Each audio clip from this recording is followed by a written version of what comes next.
Hi, friends. Good to see you back this week. This week in our study, we talked about how we rejoice in our sufferings so that we can persevere, so that our character grows, and then we have hope, right? That's the goal. So we've talked a lot about the what and the why of perseverance. And today I kind of want to talk about how. How do we persevere and what does it look like?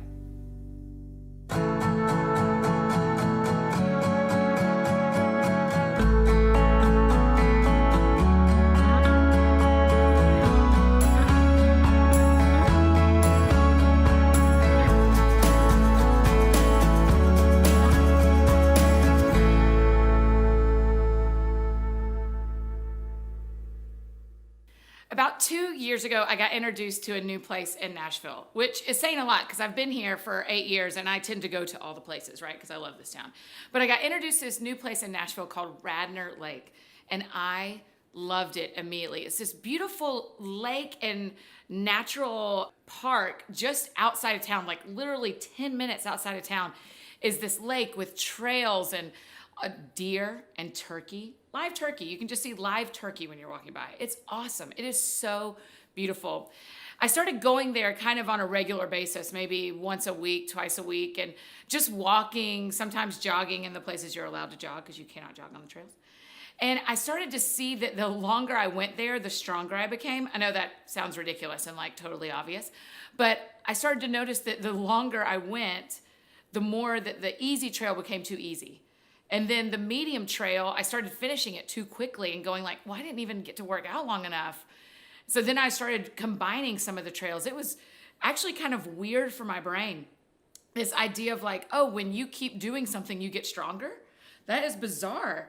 But that is what perseverance is, right? That's why we have to persevere. That's what we studied last week, is this idea that from Romans that and when we rejoice in our sufferings, it builds perseverance in us. And when we persevere, that builds our character and that brings us hope. And a lot of times God, I think it's because I'm not the sharpest knife in the drawer, God uses like what's going on in my like real life to show me what happens in the spiritual. And I saw that a lot with Radnor, that I saw that the more I persevered, the stronger I got. And the more I believed I could do it again, right? That's what I kept understanding. And then I go, oh, that is true in my walk with God too. That the more I work through what I'm feeling and what I'm experiencing, the more I believe him, the stronger those muscles get, on my body and in my soul, right? Does that make sense? I want us to look at a scripture real quick. It's Hebrews 12, 1 and 2. Therefore, since we are surrounded by such a great cloud of witnesses, let us throw off everything that hinders and the sin that so easily entangles, and let us run with perseverance the race marked out for us. Let us fix our eyes on Jesus, the pioneer and perfecter of our faith. Right? That's it. Let us fix our eyes on Jesus. This scripture is like so thick with amazing things we could talk about. Like the idea that we're surrounded by a great cloud of witnesses, that we should throw off what hinders us and the sin that entangles us so that we can run this race God has for us.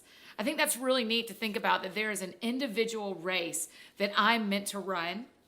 There's an individual race that you're meant to run, that we have to persevere. And the way we persevere is by fixing our eyes on Jesus.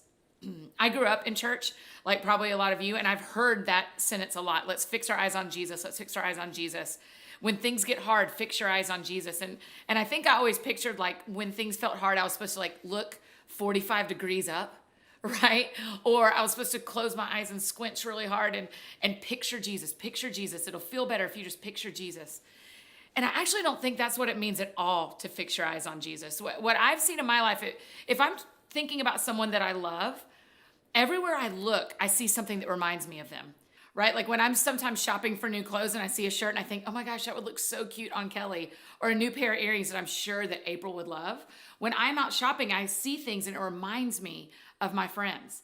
For me, that's what it's looked like in my life. To fix my eyes on Jesus when I'm trying to persevere means that I look around my life at these little moments, right? I'm looking for lovely around my life at these little moments, and I go, that looks like Jesus.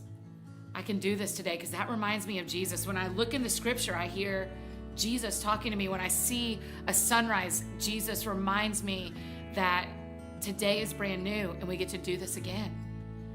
Right? There's all sorts of places in my life where if I will try to fix my eyes on Jesus, he shows up all the time. And I think that's how we persevere. We persevere because we want to be stronger. We want our character to be stronger, and we want to be full of hope. And that's why we persevere. And how we persevere is looking for Jesus all over the place. Because when you remember that he's always with you, it just makes everything a little bit easier. And for me, it makes me stronger. And that's what I want for you too.